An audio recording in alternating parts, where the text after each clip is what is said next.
अस्सलाम वालेकुम students, welcome to study time.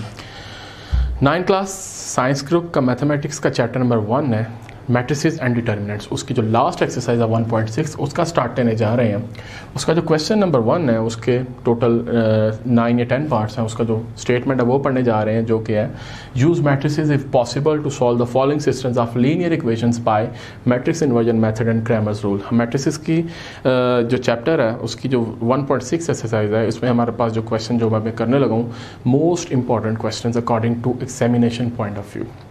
ठीक है, अब इसमें हमारे पास जो अभी मैं क्वेश्चंस करने जा रहा हूँ इससे रिलेटेड इनमें से टोटल इसके 2 रूल्स हैं करने के, एक मैट्रिक्स इन्वर्जन मेथड और एक क्रैमर्स रूल।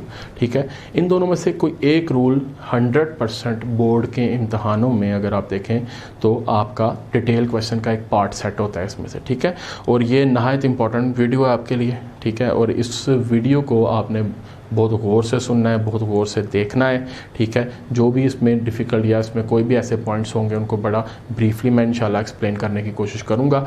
और आपका काम बनता है कि इसको ज़रा आपने अच्छे तरीके से देख लेना, क्योंकि इंपॉर्टेंट चीज़ है, इंपॉर्टेंट एक टॉपिक है, एग्जामिनेशन पॉइंट ऑफ व्यू से भी इंपॉर्टेंट है। ठीक है, वैसे भी करने में भी इतना मुश्किल नहीं है, आसान ही है। अब इसमें हमारे पास साइमल्टेनियस लीनियर इक्वेशंस दी गई हैं, 2 डिफरेंट टाइप ऑफ इक्वेशंस हैं। अब इनको आपने 2 मेथड से सॉल्व करना है। पहला मेथड है मैट्रिक्स इन्वर्जन मेथड और दूसरा मेथड है क्रैमर्स रूल। अब एक चीज़ आपने ज़हन में रखनी है कि मैट्रिक्स इन्वर्जन मेथड का जो आंसर होता है एज इट इज़ सेम होता है क्रैमर रूल, यानी इन दोनों मेथड्स के आंसर्स क्या आते हैं, सेम आते हैं। ठीक है, अब हमारे पास साइमल्टेनियस लीनियर इक्वेशंस हैं, ऐसी लीनियर इक्वेशंस जिसमें 2 डिफरेंट टाइप ऑफ वेरिएबल्स इस्तेमाल हो रहे हों, वो आपकी साइमल्टेनियस लीनियर इक्वेशंस कहलाती हैं। अब इनको सबसे पहले हम जो स्टार्ट लेते हैं, जो उसका जो पहला मेथड है जो कि है मैट्रिक्स इन्वर्जन मेथड। इस मेथड से स्टार्ट करते हैं। अब इसमें साइमल्टेनियस लीनियर इक्वेशंस जो भी आपको दी हैं उनको सबसे पहले आपने एक मैट्रिक्स की शक्ल में लिखना है, यानी इसको मैट्रिक्स फॉर्म में लिखना है। कैसे लिखना है उसका तरीक़ाकार बड़ा आसान है। तो इसमें इस क्वेश्चन के नीचे ही हम स्टार्ट ले रहे हैं इसका। तो सबसे पहला स्टेप ये है कि इस साइमल्टेनियस लीनियर इक्वेशंस जो 2 हमें डिफरेंट टाइप ऑफ दी गई हैं इनको मैट्रिक्स की शक्ल में हम लिखेंगे। कैसे लिखेंगे, पहले तो हम जो उसको लिखने से पहले मेंशन कर देते हैं कि हम इसको किस फॉर्म में लिखने लगे हैं, इन मैट्रिक्स फॉर्म। अब इसको हम मैट्रिक्स की शक्ल में लिखने लगे। कैसे करना है आपने कि हमारे पास जो वेरिएबल के कोएफिशिएंट्स हैं, सबसे पहला जो मैट्रिक्स बनेगा उनका बनेगा। कैसे बनेगा, जैसे कि इधर x का कोएफिशिएंट क्या आ रहा है 2, इधर x का कोएफिशिएंट क्या आ रहा है 2, इसी तरह इधर y का कोएफिशिएंट क्या आ रहा है -2, इसी तरह इधर x का कोएफिशिएंट क्या आ रहा है 3, और फाइनली हमारे पास y का कोएफिशिएंट क्या आ रहा है 2। हमेशा ज़हन में रखना है कि जो प्लस साइन के साथ कोएफिशिएंट होगा उसकी साइन मेंशन करने की ज़रूरत नहीं है। जब कोई भी रियल नंबर आप विदाउट एनी साइन लिखते हो तो वो अंडरस्टूड बात है कि उसके साथ कौन सी साइन होगी, प्लस। लेकिन अगर कोई वेरिएबल माइनस साइन के साथ आपका जो कोएफिशिएंट है माइनस साइन के साथ होता है, तो आप जब उसको मैट्रिक्स फॉर्म में उसको पुट करते हो उस मैट्रिक्स के अंदर जो पहला आप बनाने जा रहे हो, तो आपने माइनस को हमेशा मेंशन करना है। उसके बाद जो इसका नेक्स्ट मैट्रिक्स बनेगा, जो वेरिएबल्स 2 इन्वॉल्व हो रहे हैं उनका मैट्रिक्स बनेगा। एक x इन्वॉल्व हो रहा है, एक y, x एंड y। एक मैट्रिक्स वेरिएबल्स का बन गया, एक मैट्रिक्स हमारा जो वेरिएबल्स के कोएफिशिएंट्स थे उनका एक मैट्रिक्स बन गया, और इक्वल के उस तरफ हमारे पास जो 2 रियल नंबर्स हैं उनका एक मैट्रिक्स बन गया 4 एंड 6। ठीक है, नेक्स्ट हमारे पास जो स्टेप होगा, आपने इन तीनों मैट्रिक्स को नाम देने हैं। ठीक है, जो कि हर क्वेश्चन में एक ही तरीके से स्टार्ट होना है, क्वेश्चन एक ही तरीके के नाम दिए जाएंगे जो कि मैं अभी देने लगा हूँ। अब इसमें हमारे पास जो इस क्वेश्चन का जो फर्स्ट पार्ट है, मैं कोशिश करूँगा कि यही करूँ, आपने इसी को अच्छे तरीके से समझ लेना है। इसी के अंदर मैं मैट्रिक्स इन्वर्जन मेथड को भी अच्छे तरीके से ब्रीफली एक्सप्लेन करूंगा और कोशिश करूंगा कि आपको क्रैमर रूल्स भी इसी क्वेश्चन के अंदर ही आपको ब्रीफली एक्सप्लेन कर दूं, और बाकी तमाम क्वेश्चन बिल्कुल एज इट इज़ इन्हीं मेथड्स के तहत होने हैं और इसी तरह होने हैं, उनमें कोई फ़र्क नहीं होगा, सारे एक जैसे हैं। आपको बुक में अगर आप देखना चाहें तो फर्स्ट क्वेश्चन में जो आपके पार्ट्स नज़र आ रहे हैं वो सारे साइमल्टेनियस लीनियर इक्वेशंस दी हैं, कोई किसी किस्म की अरेंजमेंट डिस्टर्ब नहीं है, सीधी सीधी इक्वेशंस दी गई हैं। आपने हर क्वेश्चन को इसी तरह ही करना है, तो इसीलिए मैं इसका एक ही क्वेश्चन करूँगा जिससे आपने रिमेनिंग इसके क्वेश्चन हैं वो खुद उसके करने हैं। ठीक है, तो आपने इसके बाद इनको नाम देना है। पहले जो हमारे पास मैट्रिक्स होगा उसको मैं नाम दे दूंगा A का 2 -2 3 एंड 2। हर क्वेश्चन में यही नाम देना, ठीक है, आपने जहन में रखना है। और जो सेकंड मैट्रिक्स दिया गया इसको कैपिटल एक्स का नाम दे देंगे, एक्स वाई, और जो थर्ड मैट्रिक्स है वो किसके इक्वल आ जाएगा, बी के, 4 एंड 6। फर्स्ट मैट्रिक्स किसके इक्वल रखा आपने, ए के। जो सेकंड मैट्रिक्स एक्स वाई का वेरिएबल्स जो उनसे थे उनका जो बनाया आपने वो कैपिटल एक्स, और जो लास्ट मैट्रिक्स था हमारे पास वो किसके इक्वल आपने रखना, बी के इक्वल रखा, ठीक है। अब आपने इन्हीं मैट्रिक्स जिन जिन वैल्यूज़ के साथ आपने जिन अल्फ़ाबेट्स के साथ इनको लेट किया उनको लेते हुए आपने एक इक्वेशन ड्राइव करनी है जो कि कुछ इस तरह बनेगी। जैसे कि फर्स्ट मैट्रिक्स आपने किसके इक्वल रखा है, ए के, ए आगे सेकंड मैट्रिक्स आपने किसके इक्वल रख रहा है, एक्स के, एक्स आगे इक्वल की साइन है, और जो थर्ड मैट्रिक्स है वो किसके इक्वल रखा है आपने, बी के। इक्वेशन कुछ इस तरह ड्राइव हुई है आपकी, A X is equal to B, यानी इसकी जगह ए आ गया, इसकी जगह एक्स आ गया, इक्वल की साइन एज इट इज वैसे आ गई, और जो लास्ट वाला मैट्रिक्स है उसकी जगह क्या आ गया, बी आ गया। अब इसमें हमारे पास एक चीज़ ज़हन में रखनी है आपने कि बेसिकली हमने 2 आंसर इसमें सॉल्व करने हैं। हमारे पास साइमल्टेनियस इक्वेशंस के अंदर जो 2 different type of variables use हो रहे हैं, बेसिकली उन्हीं का आंसर आपने फाइंड करना है। जैसे कि हमारे पास x यूज हो रहा है और y, हमने एक आंसर x का फाइंड करना है और एक आंसर y का फाइंड करना है। तो हमारे पास बेसिकली जो वैल्यू आप फाइंड करते हो उसके साथ जितनी भी वैल्यूज होती हैं वो इक्वल के उस तरफ चले जाती हैं। अब x और y की वैल्यू आपने फाइंड करनी है। बेसिकली आपने x और y को किससे लेट किया हुआ है, कैपिटल X से। इट मींस कि कैपिटल X आपने फाइंड करना है।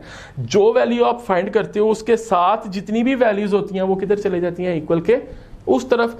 तो आपका x इस तरफ रहेगा, a जब अपनी जगह चेंज करके इक्वल के उस तरफ जाएगा तो वो बन जाएगा a इनवर्स, और ऑलरेडी वहां पे क्या मौजूद है, b।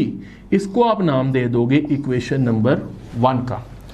समझ आ गई। अब इसको अगर मैं फिर से रिपीट करता हूं, आपके लिए रिपीट कर रहा हूं कि आपने इक्वेशन कैसे ड्राइव करनी है। हर क्वेश्चन में करने का तरीकाकार एज इट इज सेम है, यानी कि ये नहीं है कि आप इससे अगला क्वेश्चन करोगे तो उसमें इक्वेशन की डेरिवेशन या किसी और तरीके से होगी, ऐसे ही होगी, इसी तरीके से होगी, ठीक है। उसमें कोई किसी किस्म का फर्क नहीं होगा। तो पहला मैट्रिक्स आपने ए से लेट किया, दूसरा कैपिटल एक्स से, तीसरा बी से, फिर आपने उसको इक्वेशन की शक्ल में लिखा। पहला चूंकि ए से लेट किया तो इसकी जगह क्या आ जाएगा, ए, दूसरा एक्स से लेट किया तो इसकी जगह क्या आ जाएगा, एक्स, आगे इक्वल की साइन एज इट इज वैसे ही आ गई, और बी आ गया। अब आपने एक्स को एक तरफ रखा, ए को इक्वल के उस तरफ लेके गए तो ए क्या बन गया, ए इनवर्स, और बी ऑलरेडी उधर मौजूद है, ठीक है। एक्स को हमने क्यों एक तरफ रखा, बेसिकली आपने इन साइमल्टेनियस इक्वेशंस में जो 2 वेरिएबल्स इस्तेमाल हो रहे थे एक्स और वाई, इनका आंसर आपने निकालना है। बेसिकली एक्स का एक आंसर निकालना है और एक आंसर आपने वाई का निकालना है। अब चूंकि आपने एक्स और वाई का आंसर निकालना है और एक्स वाई किससे लेट हुए हुए हैं, कैपिटल एक्स से, इट मींस कि कैपिटल एक्स की वैल्यू आपने फाइंड करनी है। इसी के अंदर जो 2 वेरिएबल्स इस्तेमाल हो रहे हैं उनकी वैल्यू फाइंड करनी है। तो जो वैल्यू आप फाइंड करते हो उनको एक तरफ रखते हो और उसके साथ जितनी भी वैल्यूज होती हैं वो इक्वल के उस तरफ चले जाती हैं। अब इसी इक्वेशन को आपने सॉल्व करना है, इसी इक्वेशन में वैल्यूज आपने पुट करनी है और उनको सॉल्व करना है, आपके पास आंसर आ जाना है। ये आपके पास मैट्रिक्स इन्वर्जन मेथड में आप कर रहा हूं, ठीक है। हमारे पास अगर इस इक्वेशन को देखा जाए तो x सबसे पहले आ रहा है, तो x का मैट्रिक्स आपके पास मौजूद है, ठीक है। इसी तरह a इनवर्स b से मल्टीप्लाई हो रहा है, b मैट्रिक्स भी आपके पास मौजूद है, उसी तरह a मैट्रिक्स भी मौजूद है, लेकिन a का क्या नहीं है, आपके पास इनवर्स नहीं है। यानी इस इक्वेशन को देखते हुए हमारे पास 3 डिफरेंट टाइप ऑफ वैल्यूज जो हमें रिक्वायर है इस इक्वेशन के मुताबिक, जिसमें से 2 मौजूद है ऑलरेडी, एक मौजूद नहीं है, a इनवर्स मौजूद नहीं है। तो हम इस इक्वेशन को फॉलो करते हुए a इनवर्स वैल्यू फाइंड करेंगे। तो a इनवर्स, जब आप किसी भी वैल्यू का इनवर्स फाइंड करते हो उसका एक फार्मूला होता है, वो होगा एडजॉइंट a ओवर a का डिटर्मिनेंट, ठीक है। तो सबसे पहले हम एडजॉइंट a फाइंड करेंगे इस फार्मूले को देखते हुए। एडजॉइंट a, हमारे पास a मैट्रिक्स ये दिया है, तो एडजॉइंट में हम क्या करते हैं, जो डायगोनल साइड्स होती हैं उन दोनों की प्लेसेस चेंज करते हैं। अब ये जो डायगोनल साइड्स हैं दोनों तरफ 2 आ रहा है तो उनकी प्लेसेस चेंज होंगी, तो वैसे के वैसी वही वैल्यूज रहेंगी। पहली वैल्यू भी 2 है और सेकंड वाली वैल्यू भी डायगोनल की 2 है, और इन दोनों की जो नॉन डायगोनल साइड्स हैं उन दोनों की साइंस चेंज होती हैं। जो -2 था वो किस में कन्वर्ट हो गया, +2 में कन्वर्ट हो गया, और इसी तरह जो +3 था वो किस में कन्वर्ट हो गया, -3 में कन्वर्ट हो गया। आगे हम a का डिटर्मिनेंट चाहिए, a डिटर्मिनेंट फाइंड आउट कर लेते हैं। a हमारे पास मैट्रिक्स दिया ये 2, -2, 3 एंड 2। डिटर्मिनेंट हम क्या करते हैं, क्रॉस मल्टीप्लाई करते हैं वैल्यूज को, 2 मल्टीप्लाई क्या हो जाएगा 2, दरमियान में माइनस, इसी तरह 3 मल्टीप्लाई क्या आ जाएगा -2, 2 2 ज़ार 4 माइनस माइनस प्लस 3 2 ज़ार 6, 6 में 4 प्लस किया तो आपके पास क्या आ गया 10। ये हमारे पास आ गया डिटर्मिनेंट का आंसर। अब ए इनवर्स के फार्मूले को देखें तो हमारे पास 2 वैल्यूज़ रिक्वायर्ड थी, एक एडजॉइंट ए जो कि ऑलरेडी आपने फाइंड कर लिया, इसी तरह ए डिटर्मिनेंट ये भी आपने फाइंड कर लिया। अब इस फार्मूले के अंदर इस वैल्यूज़ को पुट कर देते हैं। A inverse is equal to adjoint A over A determinant है। एडजॉइंट ए की जगह उसका आंसर लिखते हैं जो आपने ऑलरेडी फाइंड किया है पीछे, जो कि है 2 2 2 and -3 divided by A determinant है, तो ए डिटर्मिनेंट का आंसर आपने क्या निकाला है 10। आपने ए इनवर्स का आंसर यहाँ तक ही महदूद रहने देना है, इसको आगे से 10 को इन डिजिट्स के साथ अलग अलग डिवाइड नहीं करना, ठीक है। अब फाइनली आपके पास इस इक्वेशन को देखें तो हमारे पास तमाम वैल्यूज़ आ चुकी हैं। एक्स की ऑलरेडी मौजूद है, इसी तरह ए इनवर्स जो कि नहीं थी मौजूद वो अब आपने फाइंड कर लिया, इधर आ गया आंसर इसका, और बी भी आपके पास वैल्यूज़ उसका मैट्रिक्स मौजूद है। अब हमारे पास जो इक्वेशन नंबर 1 में उसमें हम तमाम वैल्यूज़ को पुट करते हैं। इधर हम लिखेंगे putting the values in equation number 1। Equation number 1 जो सी है उसमें तमाम वैल्यूज़ पुट करेंगे। वो इक्वेशन मैं लिख लेता हूँ एक दफ़ा, x is equal to A inverse b, ये इक्वेशन है। तो सबसे पहले इसमें क्या आ रहा है x, ठीक है। x किसके इक्वल है आपने रखा हुआ एक्स वाई के, ठीक है। तो x की जगह क्या मैट्रिक्स आ जाएगा x y is equal to आगे ए इनवर्स है, तो ए इनवर्स का आंसर आपने ये निकाला, तो ए इनवर्स की जगह उसका आंसर आ जाएगा जो कि है 2 2 2 एंड -3 डिवाइड किससे हो रहा है 10 से, ठीक है। ए इनवर्स पूरा का पूरा आंसर आ गया।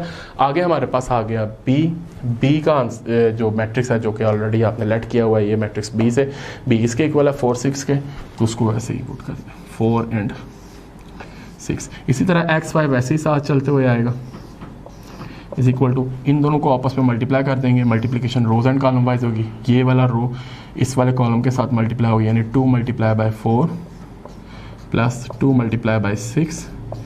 अब फर्स्ट रो कॉलम से हो गई। अब चूंकि एक और कॉलम मौजूद नहीं है तो हम सेकंड रो पे आ जाते हैं। जब सेकंड रो पे आएंगे इधर से भी नीचे आ जाएंगे, सेकंड रो इस कॉलम से मल्टीप्लाई होगी -3 multiply by 4 plus 2 multiply by 6, और ये सारी टर्म किससे डिवाइड हो रही है 10 से डिवाइड हो जाएगी।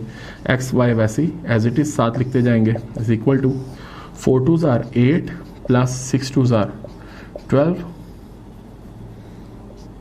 इसी तरह माइनस प्लस माइनस 4 3 ज़ार 12 प्लस 6 2 ज़ार 12, ये दोनों किससे डिवाइड हो रहे हैं 10 से।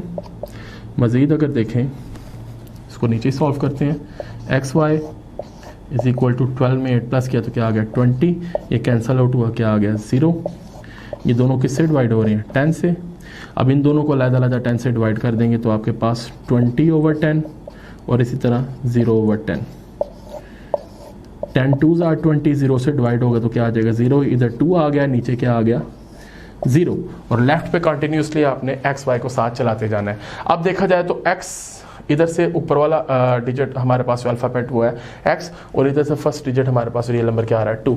एक्स के सामने 2 आ रहा है तो इट मीन्स कि एक्स किसके इक्वल हो जाएगा 2 के। इधर से सेकंड हमारे पास जो वेरिएबल y है और इधर से सेकंड आंसर 0 आ रहा है, इट मीन्स के y किसके इक्वल हो जाएगा 0 के। ये हमारे पास क्वेश्चन नंबर 1 को आपने मैट्रिक्स इन्वर्जन मेथड से सॉल्व किया है, जिससे हमारे पास 2 आंसर्स आए हैं, एक x का और एक y का।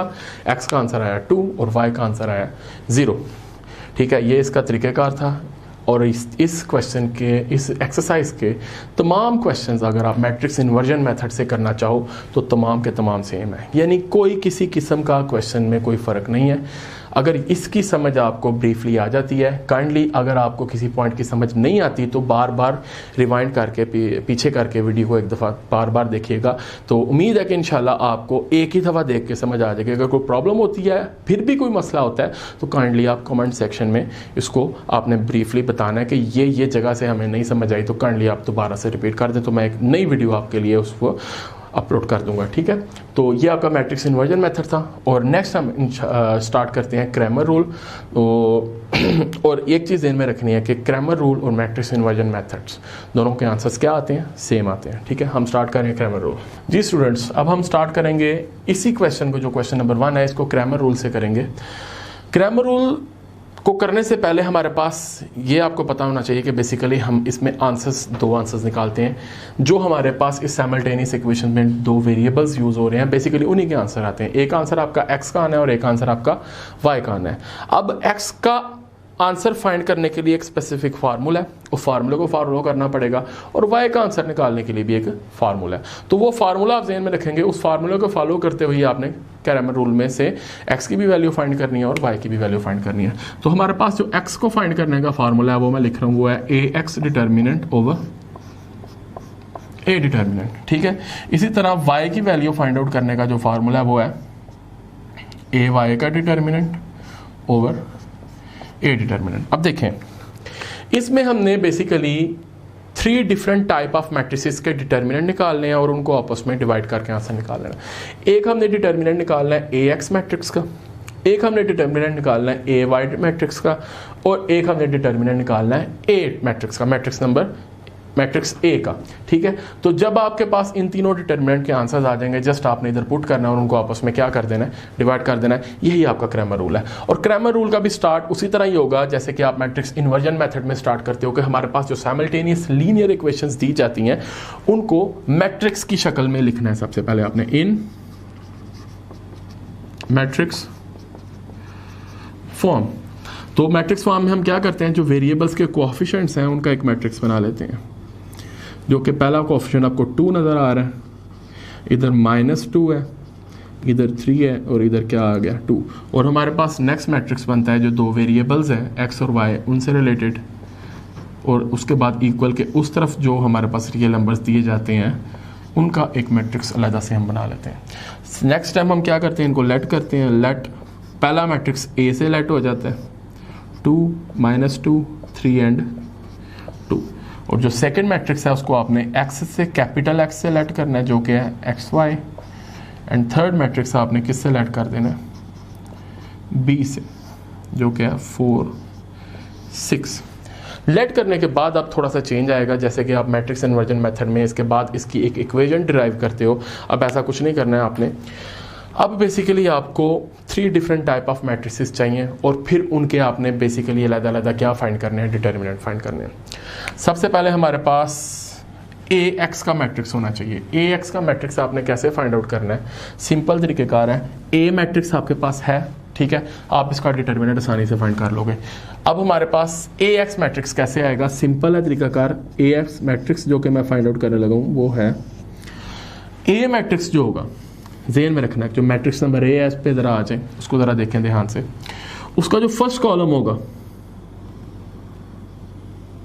जिसमें 2 और 3 वे आपको रियल नंबर नज़र आ रहा है, उसको इग्नोर करते हुए उसकी जगह आपने B मैट्रिक्स जो सा होगा उसमें जो भी रियल नंबर होंगे वो आपने पुट कर देने हैं।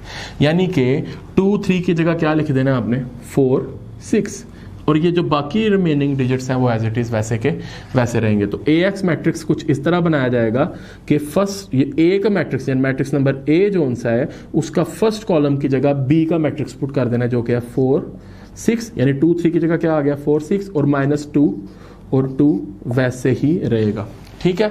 और दूसरा हमें मैट्रिक्स चाहिए थर्ड वाला, वो है AY का मैट्रिक्स। तो आपने AY का मैट्रिक्स फाइंड कर लेना है, वो कैसे होगा, AY इज इक्वल टू, इसी तरह ही जैसे कि AX में आपने फर्स्ट कॉलम की जगह ये वाले मैट्रिक्स B मैट्रिक्स के जो हमारे पास रियल नंबर थे वो लिख दिए थे। अब AY में हम क्या करेंगे, फर्स्ट कॉलम को वैसे का वैसे रहने देंगे 2 3, जो सेकंड इसका कॉलम है उसकी जगह मैट्रिक्स नंबर B के डिजिट्स पुट कर देंगे, ठीक है, जो कि आ जाएगा 4 एंड 6। हमारे पास जिन जिन मैट्रिसेस के डिटर्मिनेंट्स रिक्वायर हैं वो तीनों मैट्रिक्स आ चुके हैं। एक हमें A का डिटर्मिनेंट हमने फाइंड करना है, एक हमने AX का डिटर्मिनेंट फाइंड करना है, और एक हमने AY का डिटर्मिनेंट फाइंड करना है, ठीक है। तो हमारे पास A भी मौजूद है, अब AX भी मौजूद है और AY भी मौजूद है।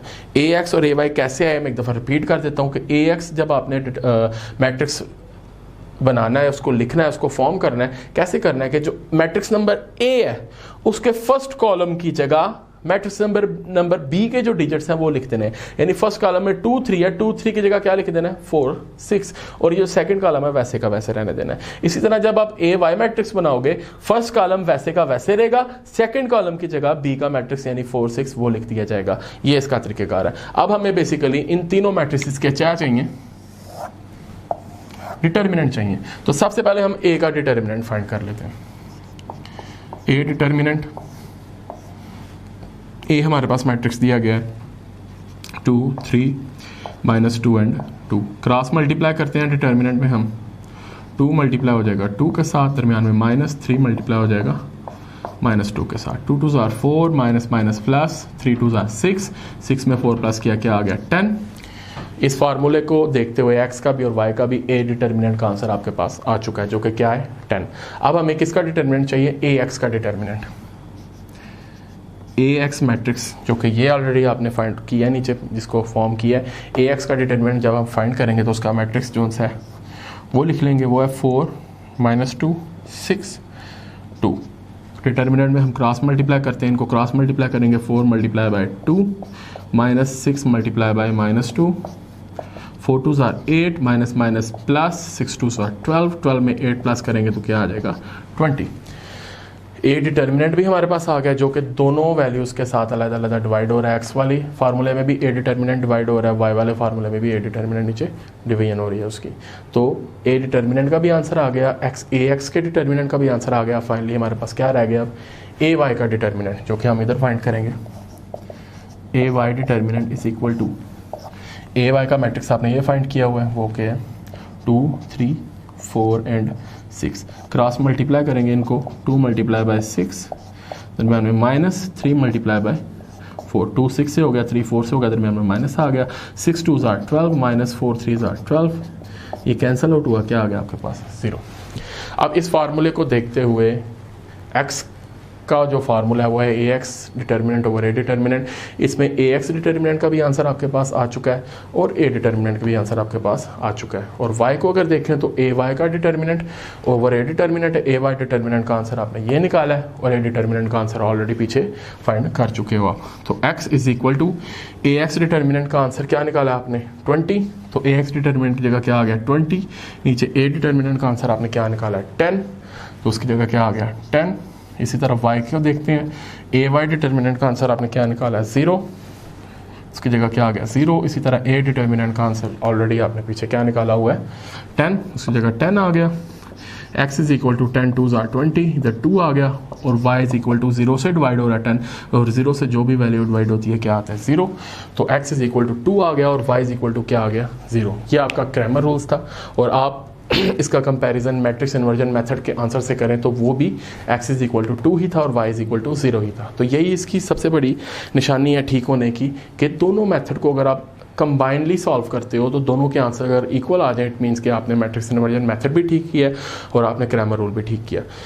तो ये आपका बेसिकली 1.6 के बेसिक टॉपिक्स थे, जिसमें मैट्रिक्स इन्वर्जन मेथड को मैंने आपको ब्रीफली एक्सप्लेन किया और इसी तरह क्रैमर रूल को भी। तो ये बड़े इंपॉर्टेंट टॉपिक है आपके, ठीक है, एग्जामिनेशन पॉइंट ऑफ व्यू से। जैसे कि मैं पहले बता चुका हूँ कि इन क्वेश्चंस के अंदर से एक क्वेश्चन 100% बोर्ड के पेपर में डिटेल क्वेश्चन की एक पार्ट की शक्ल में सेट होता है, ठीक है। तो इसको आपने बड़े अच्छे से अटेंटिवली इस लेक्चर को सुनना है, अच्छे तरीके से इसको खुद प्रैक्टिस करके देखना है। जब तक आप इसकी प्रैक्टिस नहीं करेंगे, खुद ब खुद आप देख के जितना अच्छा मर्जी अच्छा समझ लें, तब तक नहीं आप इसमें कामयाब हो सकते जब आप खुद लिख के उसकी प्रैक्टिस नहीं करते, ठीक है। देखने से तो समझ आ जाती है, सुनने से भी समझ आ जाती है, लेकिन सबसे जो बेसिक चीज़ है वो ये है कि आप खुद ज़बानी उसको अपनी नोटबुक्स में लिख के इसकी प्रैक्टिस करें, तो तभी आपके क्वेश्चंस अच्छे तरीके से पक्के होंगे, आपकी इन क्वेश्चंस के अंदर प्रैक्टिस भी अच्छे तरीके से हो जाएगी।